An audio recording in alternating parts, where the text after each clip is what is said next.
It's time for City Beat, your source for all the latest news on the city of Thompson. Only on 102.9 CHTM, your radio station. Good morning. This is City Beat here on 102.9 CHTM. My guest is Mayor Dennis Fenske, here to update us on the latest activities and decisions that are going on at City Hall. So welcome, Dennis. Good morning. And before we get into the questions, listeners should know that they can call us at 677-8181 to submit their questions, or you can email us at any time at CHTM@arcticradio.ca. So Dennis, City Council held a special meeting on Monday evening, so tell us about that. Yep, so basically that was to have the second and third reading of the borrowing bylaw, which allows us to move forward with the tendering process for the wastewater treatment plant. So there was historically, there was through the bylaw and the process, there was a public hearing last year that was held for the city of Thompson. Based on that, there were a certain number of objectors to the process of the formulas that we came with. So then that hearing was held with the municipal board, and as a result of that meeting with the board, they didn't accept our first proposal, so we had to go back to square one. We again held a public hearing with a new formula, the one that we ended up proposing in the bylaw, which was based on 75% consumption and 25% of frontage. And so that proposal was put together and put forward through the public hearing process. We had a meeting at St. Joe's, and there were 13 objectors to that. And then the process is that after that hearing, the city must contact directly the 13 objectors to advise them of the next step to the municipal board. The municipal board at that time has an opportunity to hold another hearing like they did the first time. If they have 25 or more objectors, and they didn't receive that amount, I think they received 6. So again, it's a board decision. It's got nothing to do with the city of Thompson. The board decided that the process was done. The payment rate or the schedule was acceptable. And they advised us that they would not be holding an additional public hearing, and they approved our amendments and our changes to our process, and so that allowed us to come back this past Monday to provide second and third reading to the borrowing bylaw, which is the last step which is required in order to go to tender. You need to have your borrowing bylaw in place. So that's been done. And so now we can move the project forward. The tender will go out shortly. Hopefully we'll close, I would think, April, May, with construction beginning this summer. It's scheduled to be an 18-month schedule. So far, and again, in gross dollars, it's right now projected at $36.5 million, and so we'll see when the tenders come in what our numbers are from that perspective. But that's a high-level look at the process and where we're at. Okay, well, it's pretty succinct, that's for sure. And I received a question regarding some snow clearing. So Absolutely. I'll just paraphrase. Okay. But the gist was that side streets are difficult to travel on because the snow is quite deep and causes vehicles to skid about. And also the the entrances to many side streets haven't been cleared. And it's not always certain that a vehicle won't get stuck. So just give us an update. Sure, and I've had the same calls, and so basically the crews are in Burntwood this morning. In fact, the one team was on Baffin when I went by. So basically, we've had a change in weather and not a big snowfall, but just a change in the makeup of the snow, which has caused the buildup of snow on the streets. Understanding that side streets are priority 3, and we need to get that. We did priority 1 when we got the original snowfall, and we did priority 2. We were just getting to priority 3 when the texture and the makeup of the snow changed, so it causes the issues that we have. We currently have 1 grader down, so we're left with 2 graders and 4 loaders and 3 tandems. So that is all in place. So we are working. We've added overtime shifts this week. We'll add overtime on Saturday to catch up. And so I believe we're done in the Centennial area. And I know Westwood Drive is done, but not the side streets in Westwood. So that should be probably next. And again, they're working in Burntwood right now. I think some of streets have been done in Eastwood. Riverside hasn't been touched yet. Once that's all completed in regards to the residentials, then we'll get back into the downtown area and Public Square in front of Canadian Tire, and those streets and parking lots will be cleaned as well. So it's a slow process. People have to understand that we have over 3,000 driveways to clean. We could go faster if people didn't want to clean their driveways after, but I'm sure I'd get just as many calls because the driveways aren't clean. So we have over 3,000 driveways to clean. After the grader goes by, the loader comes by and cleans that up. So it's residential is much slower process than the downtown area, but we are working on it, and just be patient. Okay, all right.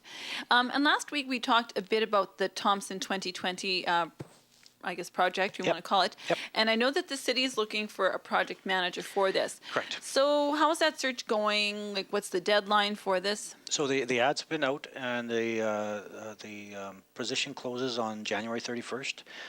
Once that closes, then we'll review the applicants. We'll coordinate interviews, and hopefully be in a position to offer. I would think that process would take 2 to 3 weeks.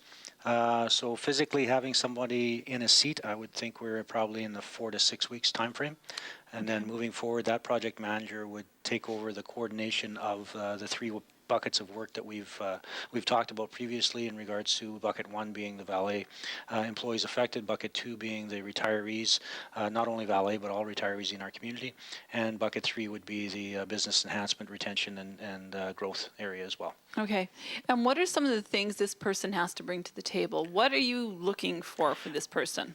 They need to be a facilitator. They need to be aware of community makeup of our size, and having the industrial base that we have in Valley. They need some past experience in that. They need experience in project management, because there's a lot of moving parts, and so the city will be also hiring an economic development officer at the same time, who will mentor under this project manager and continue to be a city employee after this 18 to 24 month contract is completed. That's the project manager position.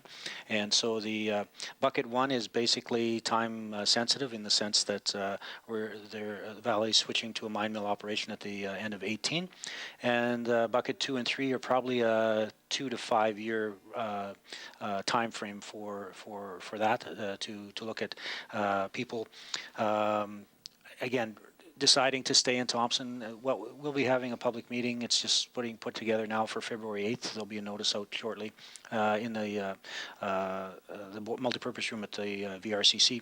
And it'll be interested for people who may not be retirees, but are retirees, or people who are living in Thompson now. The basic question is, what can we do as a community to keep you here? What quality of life issues do you need to make Thompson your home? What are there health issues that need to be improved to keep you here? Are there housing opportunities that need to keep you here? So we need information from the general public, retirees in particular, but it's open to everyone, to find out what are the things that we can do as a community to entice people to stay in Thompson well beyond 2018.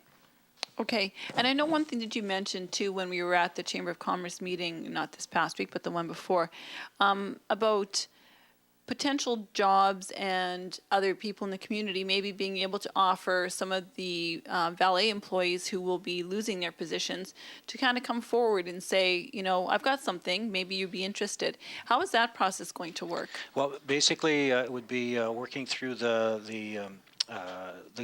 main group and or the project manager once they're in place. But I just talked to a business owner this morning who is looking for a specific skill set, and a person that's affected by the reduction in jobs in Valley may not have that specific skill set, but they obviously are trainable, they're dependable, they're working full time now at Valley, and unfortunately their position may be deleted, but they would certainly have the aptitude and the skill set to adapt and make a career change. So depending on that, it's going to be a one-on-one search to find that right person for that right position. But basically, any business in this community that's short of employees should be asking the question of Valet, are there skill sets that I need that some of the people that are employed by you currently may have or can be trained up to?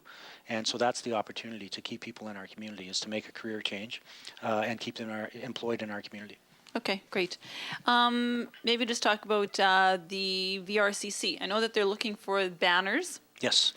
because some went missing, I guess, when the refurbishment or renovation was going on at the VRCC. So how's that going? So basically, it's been coordinated by our rec department at VRCC and the Wall of Fame group.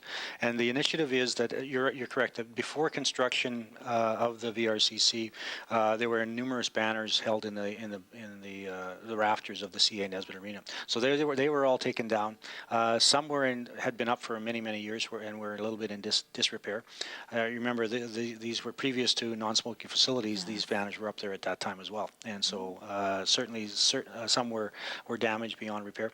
Others are still have, but others walked away, or people said they would keep them for keepsake or for safekeeping now, and may have moved, or people in organizations have changed positions or no longer with an organization, so that communication has kind of been broken. So what we're asking for is anyone who has a banner, provincial in stature for any sport, that they contact the rec department, or if they know someone that has these types of banners that may have not been up before, or you're keeping in keepsake for now until we have a plan. We do now have a plan, so we would like to hear from anybody who's got banners of provincial status or higher to get a hold of the rec department at 204-677-7952 to let them know that and you can drop them off at VRCC, and the plan was trying to get some up before Winterfest, if not to continue throughout this summer to get the banners back up.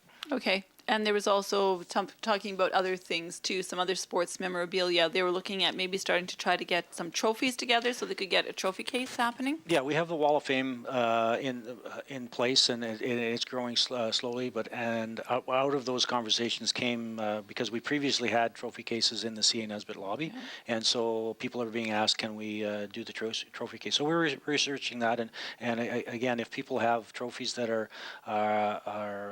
historical for our community, please let the rec department know and drop them off, and hopefully we'll be able to display them. Yeah, if you can get an inventory of them, you'll know exactly what you've got and how many trophy cases you might need. Yep. Okay, is there anything else that we should be aware of that's happening at City Hall? Well, I think just basically that from the change in the weather, and it's going to cool off a little bit, but be safe. I talked to a couple of people that were snowmobiling over the last couple of days. Some of the trails aren't quite groomed, so just be cautious when you're out there. If you have a cell phone with you, take it with you, or at least tell people where you're going, when you're coming back, estimated time, so that if you do get stuck or broke down, you have a safe plan in place. All right, sounds good. And just a reminder that the next regular meeting of council is this Monday night at 7, and these meetings are always open to the public. So if you're looking for something to do, drop by. That's it for this edition of Thompson Today. Pardon me, I did it again. That's it for this edition of City Beat. For 102.9 CHTM, I'm Sue O'Brien. City Beat will be back next Thursday morning at